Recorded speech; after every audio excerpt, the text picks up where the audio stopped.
ക്രിസ്തു യേശുവിൽ ഭക്തിയോടെ ജീവിപ്പാൻ മനസ്സുള്ളവർ എല്ലാവരും ഉപദ്രവങ്ങളെ നേരിടേണ്ടി വരും എന്നാണ്. ആ ഉപദ്രവങ്ങൾ പറഞ്ഞതുപോലെ ആ വിശ്വാസത്തിന്റെ പേരിൽ ഉപദ്രവങ്ങൾ ഏറ്റെടുത്തുകൊണ്ട് ഒരു വലിയ സമൂഹം പ്രതിസന്ധികളെ നേരിട്ടുകൊണ്ട് മുന്നോട്ട് പോകും. നമ്മുടെ ഈ കൺവെൻഷനിലും പ്രാർത്ഥനകൾ ഉയരേണ്ടത് അവർക്ക് വേണ്ടിയിട്ടാണ്, അവർക്ക് പിൻബലം കൊടുക്കാൻ വേണ്ടിയിട്ടാണ്, അവർക്ക് ആത്മവിശ്വാസം കൊടുക്കാൻ വേണ്ടിയിട്ടാണ് എന്ന് ഞാൻ വിനയപൂർവ്വം അഭ്യർത്ഥിക്കുന്നു. കഴിഞ്ഞ പ്രാവശ്യം ഞാൻ വേദിയിൽ വന്ന് പുറയിലേക്ക് നോക്കുമ്പോൾ ആ കൺവെൻഷന്റെ തീം ദൈ യുവർ കിങ്ഡം കം, നിന്റെ രാജ്യം വരയണമേ എന്നായിരുന്നു. ഇന്ന് ഞാൻ നോക്കുമ്പോൾ കാണുന്ന തീം യേശുവിനെ നോക്കുക എന്നതാണ്. യേശുവിനെ നോക്കുക എന്നതിൻ്റെ അർത്ഥം അവനെ പിന്തുടരുക എന്നതാണ്. അവൻ്റെ ദർശനങ്ങളെ കുറിച്ച് അറിയുക എന്നുള്ളതാണ്. അവൻ്റെ വഴിയിൽ ജീവിക്കുക എന്നുള്ളതാണ്.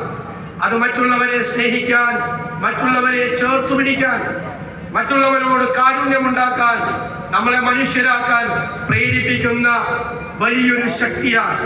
അവനെ നോക്കുമ്പോൾ നമുക്ക് കിട്ടുന്നത് ആ ശക്തി തന്നെയാണ്. എബ്രായർക്ക് എഴുതിയ ലേഖനത്തിൽ ഇങ്ങനെ പറയുന്നു, വിശ്വാസത്തിന്റെ നായകനും അത് പൂർത്തീകരിക്കുന്നവനുമായ യേശുവിനെ നോക്കുക.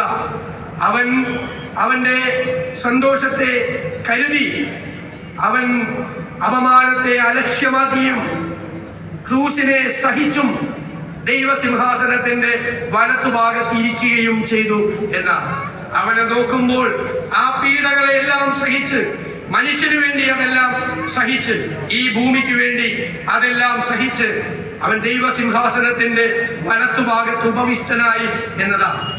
അതാണ് ഈ ഭൂമിയിലെ സർവ്വജീവജാലങ്ങളോടും മനുഷ്യരോടും കരുണാമയമായി പെരുമാറാനുള്ള നമ്മളോടുള്ള അപേക്ഷയാണത്. നമ്മളത് ചെയ്യണം എന്ന് നമ്മളോട് നിരന്തരമായി പറയുന്നതാണത് എന്നുള്ള ഓർമ്മപ്പെടുത്തലാണ്. എല്ലാ ക്രൂരമായ പീഡാനുഭവങ്ങൾക്കും കുരിശുമരണങ്ങൾക്കും ശേഷം ഒരു ഉയർത്തെഴുന്നേൽപ്പുണ്ടാകും എന്നുള്ള ഓർമ്മപ്പെടുത്തലാണ് ഓരോ വാക്കുകളും എന്ന് പ്രത്യേകം പരാമർശിക്കാൻ ഞാൻ ആഗ്രഹിക്കുന്നു. യേശുവിനെ നോക്കുമ്പോൾ കിട്ടുന്ന ആത്മവിശ്വാസം, പിൻബലം, പ്രതിസന്ധികളെ മറികടക്കാൻ ഈ ലോകം മുഴുവൻ ഞാൻ പ്രകാശമാണ്, ഈ ലോകത്തെ മുഴുവൻ പ്രകാശിപ്പിക്കുന്നവൻ എന്ന് പറഞ്ഞതുകൊണ്ട് ഈ ഇരുട്ടിലേക്ക് പ്രകാശത്തെ കടത്തിവിട്ടുകൊണ്ട് നമ്മുടെ മനസ്സിന്റെ അന്ധകാരത്തിലേക്ക് പ്രകാശം പരത്തിക്കൊണ്ട് അവൻ നമ്മുടെ വലതുഭാഗത്തുണ്ട് എന്നുള്ള ആത്മവിശ്വാസമാണ് നമുക്ക്. നമ്മുടെ മുമ്പേ നടക്കുമ്പോൾ നമ്മുടെ മുമ്പിൽ നടന്ന് നമ്മുടെ വഴികൾ കാട്ടാൻ അവനുണ്ട് എന്നുള്ള ധൈര്യമാണ് നമുക്ക് പോകുന്നത്. എനിക്ക് തോന്നുന്നത് യേശുവിനെ നോക്കുമ്പോൾ ഞാൻ സ്വയം ശുദ്ധീകരിക്കപ്പെടുകയാണ് എന്ന് എനിക്ക് തോന്നുന്നു. ഞാനൊരു പൊതുപ്രവർത്തകൻ എന്നുള്ള നിലയിൽ, ഒരു സാമൂഹ്യ പ്രവർത്തകൻ എന്നുള്ള നിലയിൽ ഞാൻ എന്തു ചെയ്യണം എന്ന ഓർമ്മപ്പെടുത്തലാണ് യേശുവിനെ നോക്കുമ്പോൾ എനിക്ക് കിട്ടുന്നത്. എൻ്റെ തിന്മകളെ മുഴുവൻ ഇല്ലാതാക്കി നന്മയുടെ വഴികളിലൂടെ സഞ്ചരിച്ച് അവന്റെ ജ്ഞാനം കൈവരിച്ച് അവന്റെ പ്രജകളെ സംരക്ഷിക്കാൻ, അവരെ ചേർത്ത് പിടിക്കാൻ ഉള്ള ഒരു ആത്മവിശ്വാസമാണ് എനിക്ക് നൽകുന്നത് എന്ന് ഞാൻ പ്രത്യേകമായി പറയാൻ ആഗ്രഹിക്കുന്നു. പത്രോസ് പറഞ്ഞിട്ടുണ്ട്, നമ്മളെ നിങ്ങൾ എന്തിനു വേണ്ടിയാണ് ഇങ്ങോട്ട് വിളിച്ചിരിക്കുന്നത്? എന്തിനാണ് ഇങ്ങോട്ട് വിളിച്ചിരിക്കുന്നത്? അവൻ നിങ്ങൾക്ക് വേണ്ടി ഒരുപാട് ത്യാഗങ്ങൾ സഹിച്ച് അവന്റെ കാലടി പാടുകൾ പിന്തുടരാൻ, അതിനുവേണ്ടി ആ കാലടി പാടുകൾ പിന്തുടരുന്ന ഒരു മാതൃക, അതിന്റെ ഭാരമേൽപ്പിച്ചിട്ടാണ് അവൻ പോയിരിക്കുന്നത് എന്നാണ് പറയുന്നത്. യേശുവിനെ നോക്കുക എന്ന് പറഞ്ഞാൽ അവന്റെ കാലടി പാടുകൾ പിന്തുടരുക എന്നതാണ്.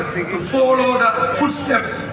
ആ കാലടി പാടുകൾ പിന്തുടരുമ്പോൾ നമുക്ക് എല്ലാ പ്രതിസന്ധികളെയും അതിജീവിക്കാൻ നമുക്ക് കഴിയും.